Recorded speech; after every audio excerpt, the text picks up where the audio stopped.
Inexcusable, c'est toujours des mots un peu forts, mais je rejoins Dave quand même, parce que je trouve que leur deuxième mi-temps a été particulièrement mièvre. C'est jamais bon, effectivement, surtout qu'ils étaient dans un bon passage, de prendre un but en plus un peu bête comme ça, juste avant la pause. Mais enfin, quand même, les Ukrainiens me paraissaient pas, ça me paraissait pas des ours insurmontables, quoi. Et on en a dit beaucoup de bien de cette équipe. Je me souviens qu'elle a eu beaucoup de chance de réussite avec l'arbitrage déjà contre l'Italie. Et au bout du compte, perdre comme ça, tu vois, avec une deuxième mi-temps sans goût, sans saveur. Mais de toute manière, je trouve que c'est une équipe de briques et de broc, quoi. On dit il y a des grands noms, des grands joueurs, tout ça et tout. Moi, je ne suis pas ébloui quand même, par... qui ont des références en Ligue 1 cette saison. Oui, mais enfin, si tu as des références en Ligue 1, ça fait de toi des grands joueurs. C'est un peu léger. Et après, les faire jouer ensemble aussi, quand même, tu vois.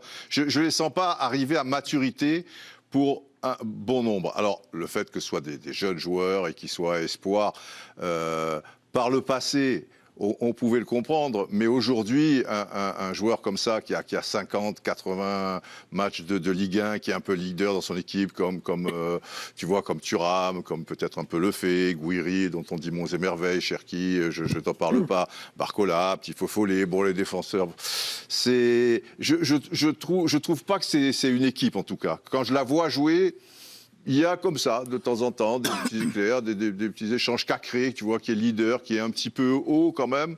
Je sais pas, il manque quelque chose dans cette équipe. Alors qu'à l'inverse, les Ukrainiens, sans doute avec moins de qualité intrinsèque, on va dire, je voyais plus une équipe. On parlait de management tout à l'heure, hein, avec Sylvain Ripoll notamment. Parce que ça pose ça comme question, en fait, en creux. Totalement. Arnaud et Raymond, vos avis respectifs. On parle de génération. C'est vrai que sur le papier, Raymond, cette génération est plutôt belle, malgré tout. Avant le début de l'Euro, certains envoyaient déjà cette équipe en finale. Je n'en faisais pas partie, pour être honnête, mais je trouvais que non, mais je préfère me dédouaner. Direct, reprenez les cassettes et les bandes. Elle est belle sur le papier, cette équipe. Mais je pense qu'il y en a eu beaucoup de belles équipes sur le papier. Depuis 10 ans, on ne peut pas dire qu'il Pas un titre depuis 88, hein. On le rappelle. Oui, je rappelle qu'il y a eu une Chez les finale espoirs. quand même. Avec vous, 2002, face au Tchèques. Perdu au penalty. Avec un grand gardien en face, c'est vrai. Avec Tchèque en face. Voilà. Donc, mais il y a eu des belles générations jusqu'à là et qui ont Il y a toujours eu des belles générations. qui n'ont pas réussi. Et en regardant les matchs, moi, je faisais le parallèle avec nos résultats en Coupe d'Europe. Je dis ça, c'est des matchs de Coupe d'Europe.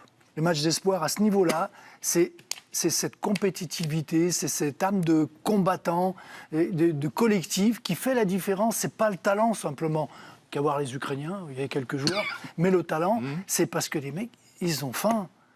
Et cela, je suis désolé, ils nous écoutent trop. C'est une équipe qui va être championne d'Europe, c'est les meilleurs du monde, mais ils jouent pas en équipe. Et quand on fait autant de fautes derrière, défensivement, mais c'est des lacunes vraiment de travail. Oui, donc c'est inexcusable. Non, à ce niveau-là.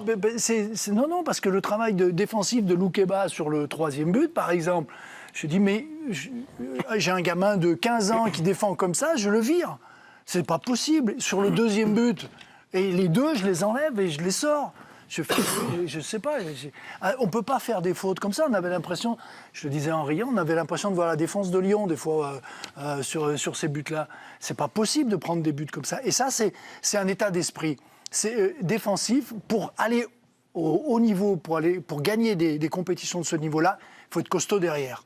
Et nous, on veut jouer. Ah bah oui, jouer. On est beau, on est bien, on joue. Et puis c'est pas compact. On ne sent pas. Si on voit la différence entre les Ukrainiens, on a l'impression qu'ils étaient solides, qu'ils étaient compacts. Et nous, on est éparpillés. Je suis d'accord avec Didier. Oui, c'est ce que je te dis. C'est pas une équipe. On part dans tous les sens. Donc, alors, est-ce que ça, c'est excusable, pas excusable?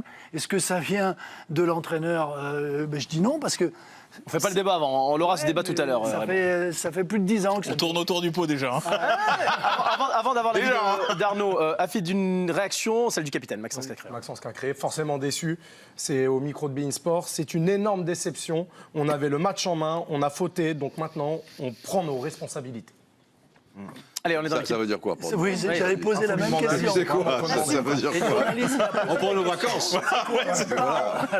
On est dans l'équipe du soir. On revient sur l'élimination de l'équipe de France ce soir face à l'Ukraine. 3-1. Arnaud Herman, on parlait de génération, on parlait de management. On va en parler dans un instant et on parlera de Sylvain Ripoll.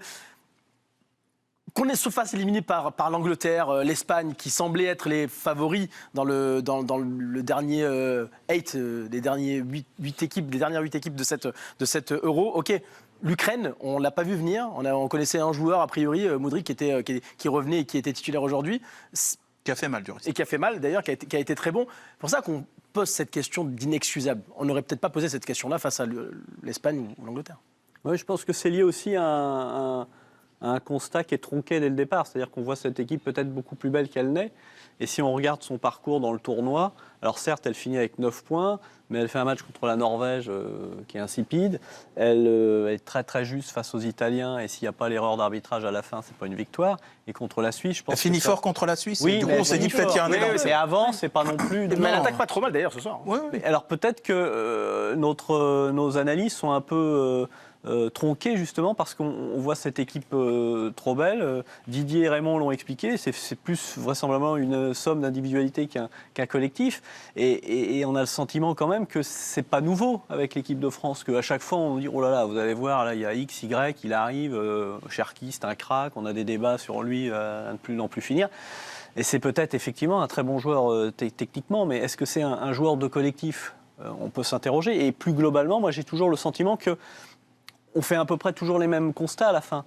On arrive à dire, oui, il y a des très bons joueurs, ils sont pour certains installés en Ligue 1, on peut penser à Thuram, il y en a d'autres. Mais après, est-ce que en équipe de France, on arrive à réunir ces individualités pour en faire un collectif? À chaque fois, j'ai le sentiment que non. Et donc, on est déçus. Je crois que la dernière élimination, c'est quart de finale contre les Pays-Bas. Alors oui, après on va dire les Pays-Bas c'est peut-être plus glorifiant que les Ukrainiens, mais bon, les Ukrainiens on les avait joués en poule, on avait gagné très facilement le premier match, le deuxième on fait 3-3 et dans le tournoi ils sont loin d'être ridicules, ils ont tenu les Espagnols en échec. On parle d'envie, vous en parliez tout à l'heure, de faim, Dave et Candice, mais est-ce que finalement ces joueurs-là qui ont joué énormément de matchs en Ligue 1 cette saison avec leurs différents clubs ne sont pas tout simplement lessivés? Je crois pas. Les autres ont dû jouer aussi. Je ne sais pas là le match des Ukrainiens. Même lessivés mentalement, moralement. Oui, mais moi quand je vois les jeunes Anglais, bon, ils jouent quand même en Première Ligue. Certains sont même titulaires ou en tout cas jouent beaucoup de matchs comme Curtis Jones, des choses comme ça. Je les ai pas vus lessivés. Non, moi j'ai pas envie de leur trouver d'excuses, mais revenir sur un petit peu le constat qu'on fait.